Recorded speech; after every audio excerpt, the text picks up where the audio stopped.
Big news out of Hampton University today. The longstanding president and dean of the historically black sector, Dr. William R. Harvey, today with a big announcement, his retirement after 40 plus years at the helm of the Home by the Sea. Dr. Harvey graciously extends us time today to discuss this story and reflections on his tenure. So we thank you, brother president. First, let me ask you, or let me ask you this question. A lot of people online, when this broke, they don't believe it. They can't believe that somebody who's been in charge this long is leaving. So before we do anything else, can you affirm that in fact your plan is to retire? I plan to retire as president in June of 2022, not right now. It's going to be a year and a half from now. But the fact is that I'm still going to be around. You know, my contact list is long. And outside of my immediate family, I love Hampton more than anything or anybody. So I'm going to be around, and if the next president wants me to help him in fundraising and other kinds of things, I will absolutely do that because, you know, I am pretty well known in governmental service circles, both Democrats and Republicans, in the corporate world, in the foundation world, and the like. And I'm going to continue to help Hampton. I've done it for 43 years. It'll be 44. And the fact is that that as a team leader, we've done some miraculous things. And so when I leave, it doesn't mean that I'm going to stop helping Hampton. I will continue to do so. But to directly answer your question, yes, I am going to retire, but it'll be a year and a half from now. I got some major things that I want to do before I retire. Let's talk about some of those things in a second, but I think that the big issue facing higher education, and certainly you've been at the forefront of a lot of conversations, not only for Hampton, but for the industry period, and that's the COVID-19 response. There is expected to be a number of folks who will change leaders, who will think about leadership transition after COVID, during COVID. Did the outbreak have anything to do with your decision at all? Oh, no. As a matter of fact, I had planned to retire in June of 21. But because of the outbreak, I decided to stay because I thought that Hampton needed an experienced individual in a very difficult time. So absolutely not. It didn't have anything to do with it. And as I said, I'm going to be here for another year and a half trying to provide leadership to my team. And I want to say from the outset, I have a terrific team. I believe so very strongly in teamwork. I am the team leader, and I'm a strong team leader. I'm a tough team leader. But the fact is that we get things done. We have been blessed, and I say blessed because I believe this. I believe that the Lord has ordered my steps. And the fact is, with all of the wonderful things that we have accomplished, it's because of the team. You know, we have balanced our budget every single year through some ups and downs, and we have continued to do that. I've had 17 of my officers go on to become presidents of other institutions all over the country. So it's the team. It's the team. And I can't ever say that enough. And right now, I have a terrific team, and that's why we're doing as well as we're doing. And if you want to get into it later, we can do that. Well, let's talk about the team, because I think you hit on one of the questions I was going to ask later, but we can discuss now. Several of your former VPs, deans have gone on to lead other institutions, and obviously they try to model either in small or large portion what they've experienced under your leadership at Hampton. What is the number one advice, or what is the number one element of leadership and of governance and of relations with boards and with campus and students and alumni? What is the thing that you try to tell each of those leaders that is important for them to take to their other stations? First of all, in my judgment, collective competence is better than individual competence. So even though you're at the head of an organization, it doesn't mean that your will shall prevail. I believe so strongly in getting input from students, from faculty, from alumni, from others. And the fact is that I believe that that input is very helpful because I don't think that that people should have to live with decisions if they don't have input into that decision-making process. That's number one. And the fact is that I have been fortunate enough to be able to author books and articles, and I've made appearances at schools like Yale and Harvard and William and Mary and a number of other institutions speaking on leadership. And I tell them, number one, always do what you think is right and best. Everybody isn't going to agree with you, and they need to understand that.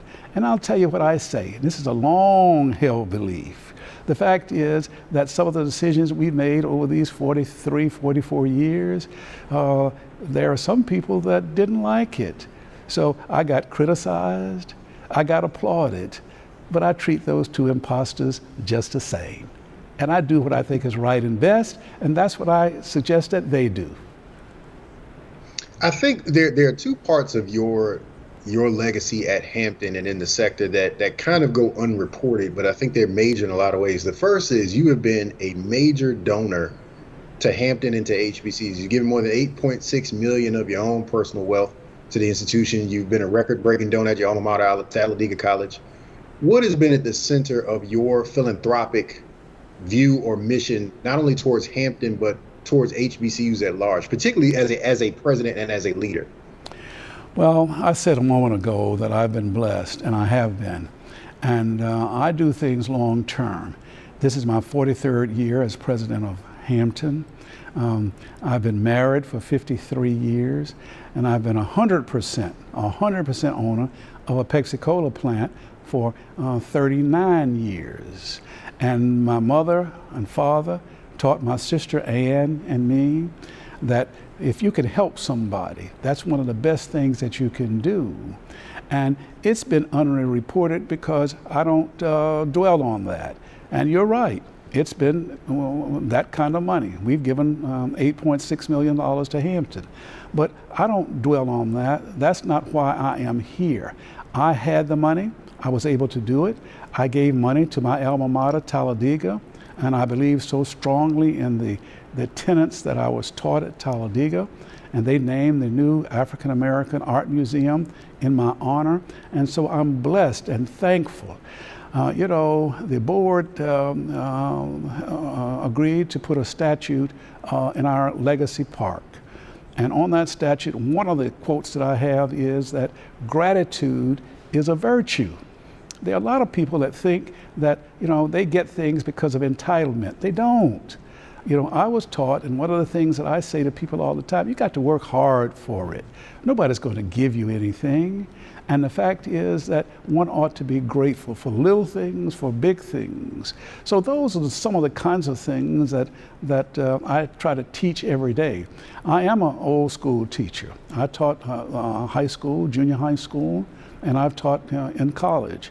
But the fact is that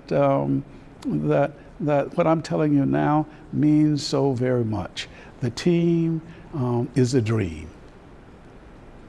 The other part, I think, of your history as an HBCU president has been the bipartisan way in which you've approached legislative lobbying, not just at the state level or the city level, but all the way up to Congress and even the White House. And you've worked with Democratic and Republican leadership at all levels, sometimes to controversy and personal self-sacrifice, where folks have questioned, what are you doing? I mean, but that has been consistent over your career. Can you kind of reflect back on not just the successes that you've had in doing that, but your view of the struggle in doing that, when sometimes even we didn't understand, why are you working with folks we don't like? Well, listen, let me go back to my mother and my father. That's a blessing for me as well. I can remember when I was 9 years old, my daddy, who was a civil rights leader and a building contractor, said to me that there are good people and there are scoundrels in both political parties. So he said, support the person rather than the party. He said, support the people that support you. And the fact is that at that time, African Americans were wards of the Republican Party. Now, African Americans are wards of the Democratic Party. So I have always been a political independent. I've always cherished the idea of being straightforward and truthful to everybody. And I think that that's why I'm called to the White House so much. I think that that's why United States presidents have asked me to chair important committees and things like that. And I'll give an example of something. And again, I don't make a big deal of this either. But I have been at the White House in the Oval Office one-on-one with every single president since Jimmy Carter. Now, I think that the reason that they call me in is because they know I'm going to play it straight with them. I'm not going to try to jazz it up and make them feel good.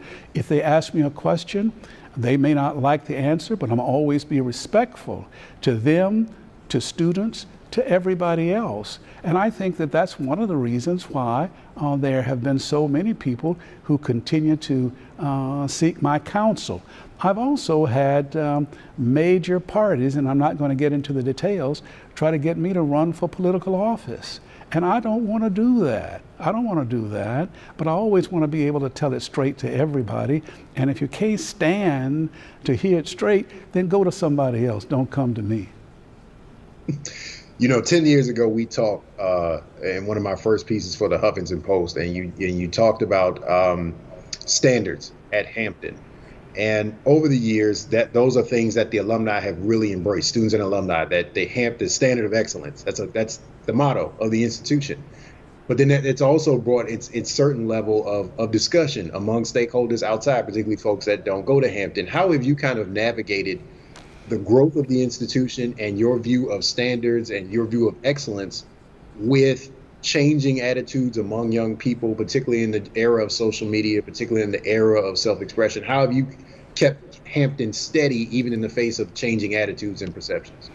I want to tell you, it's very, very easy, because all I'm doing is following the playbook of our founder, General Samuel Chapman Armstrong.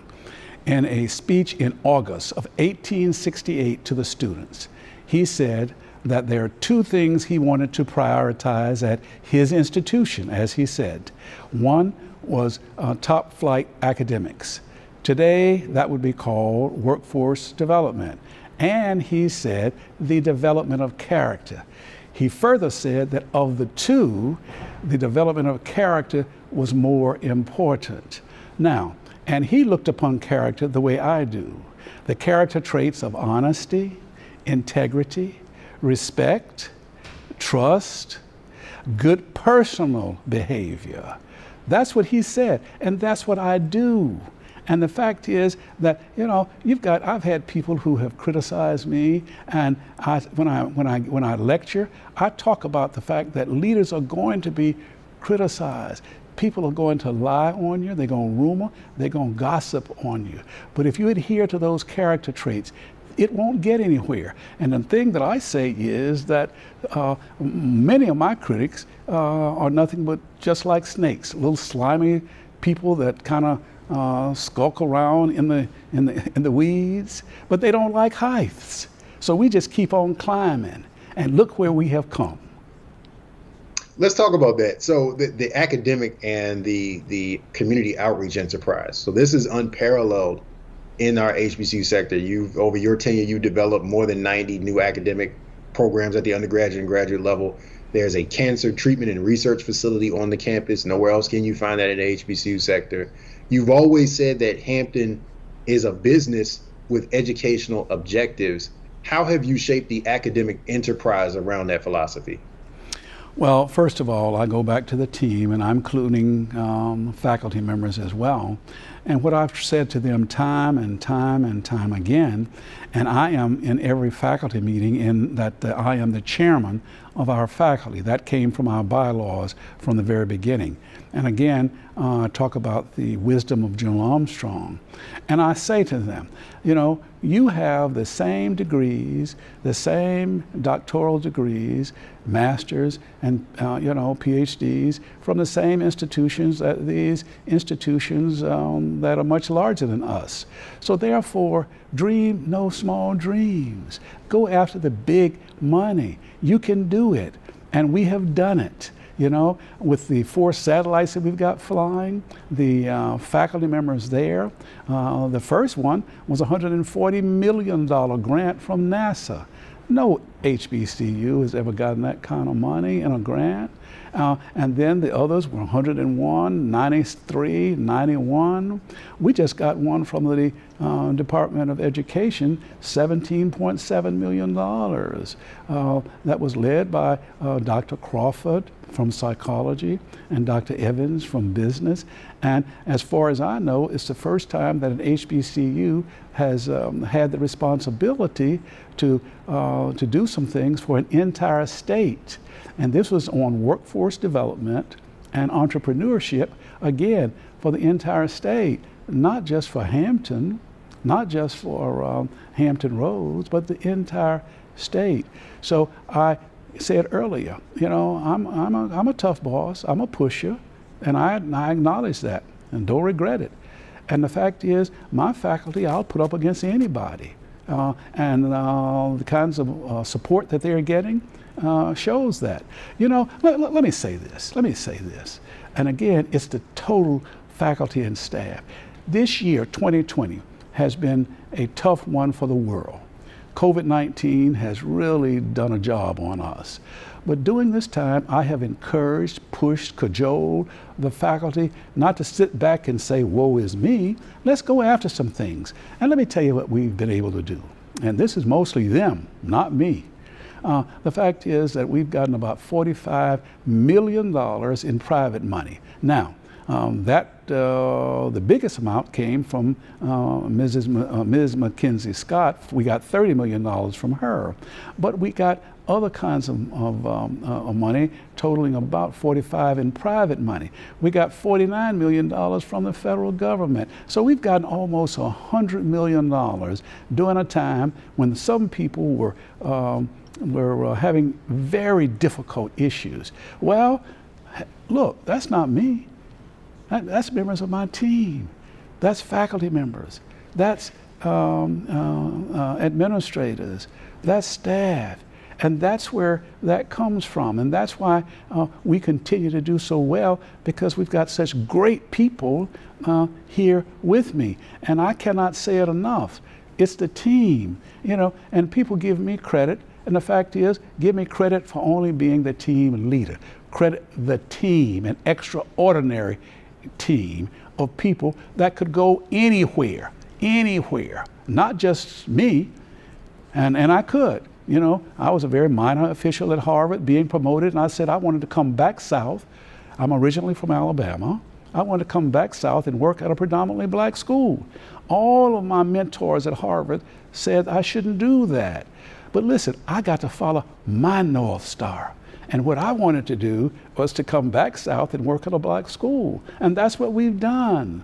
And that's why I say to our people here, you know, you're only inferior at your own consent. You know, Eleanor Roosevelt used to say that, and as a history major, I had 2 degrees in history. I remember that. You can only be inferior at your own consent, so dream no small dreams. Go for the big dollar, and that's what we do. Talk about the economic element of that. You talked about money. Everybody knows you get money as an individual, but you've also taken that philosophy institutional with Hampton, property acquisition, building, having facilities in strategic places, commercial areas. What are the big lessons that over your time you've learned and developed in making Hampton an economic development tool for the city of Hampton and for the state of Virginia?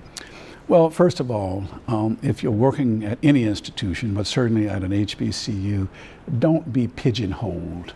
So many people, African Americans and Caucasians, think that the only raison d'etre for black schools is to get people from low-income neighborhoods. That's just clearly not the case. We've got people from every place. So I say to them, you know, don't let people pigeonhole you. And what you just said is accurate. We've built 4 hotels, we've built a shopping center, and we've built a law office in Richmond, Virginia. And the fact is that we are an entrepreneurial university. And I have to credit my board, because the fact is, when I took these recommendations to the board, they told me, you move forward with it, so you do it. I've had 6 board chairs since I've been president during these 43 years. So, and they and the board members have understood what their role is. Their role is policy.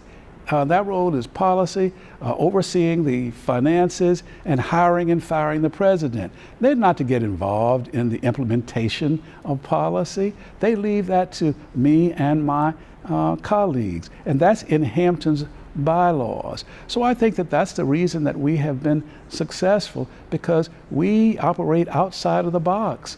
We've been very successful entrepreneurially. And we're going to continue to do that kind of thing. Athletics is a big part of your legacy as well. Hampton is a school of championships and champions.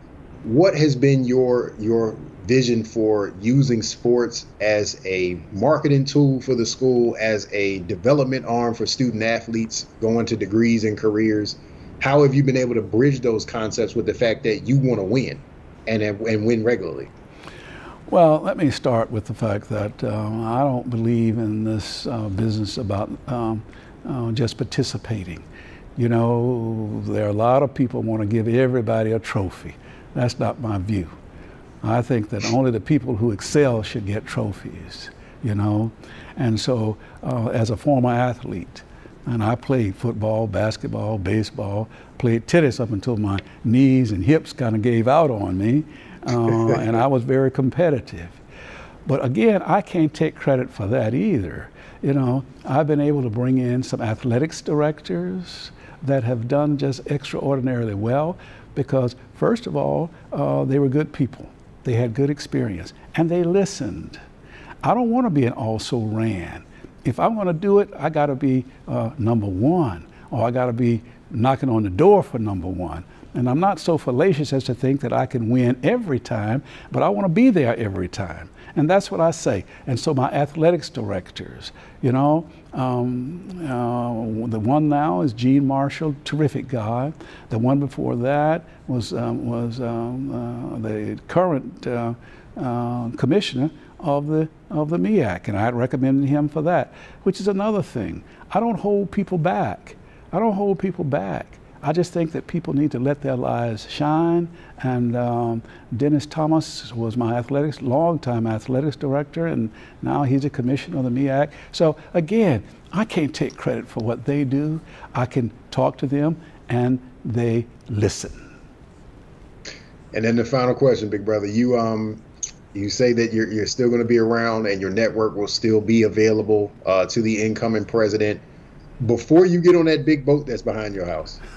And before you and Ms. Norma decide where in the world y'all are going to cruise to, do you believe that you would have any opportunity to work with the board on who your successor will be? And is there a certain skill set that you would like to see follow you into the post? Well, let me say this. The board will have the final authority. But yes, I'm going to recommend the kinds of skill sets that I think President of Hampton will need. And I'm not going to be going too far. My wife and I have a home in Hilton Head, and we are going to build a home here. And we are going to split the time. But the fact is that I will be making some recommendations, but that's all it is. I am not so fallacious as to think that I'm going to be able to pick my successor, but I am going to be making some recommendations. And since you said that was the last question, let me mention something that you haven't asked about, and that is my wonderful wife of 53 years. She has been a gracious, wonderful First Lady. A gracious, wonderful First Lady who not only has done an outstanding job as a First Lady, but she also has contributed her services to boards, commissions, things like being on the board of United Way, the Hearts Association, the College of William and Mary, and I could go on and on, while raising 3 kids, and now we've got 4 grandkids. And I hope we can get some more, because I want to be able to spoil them crazy, okay? Brother President, we appreciate your example for our sector. We appreciate your work on behalf of Hampton. We love you. And we look forward to this grand finale in the last year and a half of your tenure at Hampton, and what and as you have said it plenty of times, let's get on with it. What can I say? Let's get on with it. You be Thank you, good Doc. and you be safe. Thank you, Doc.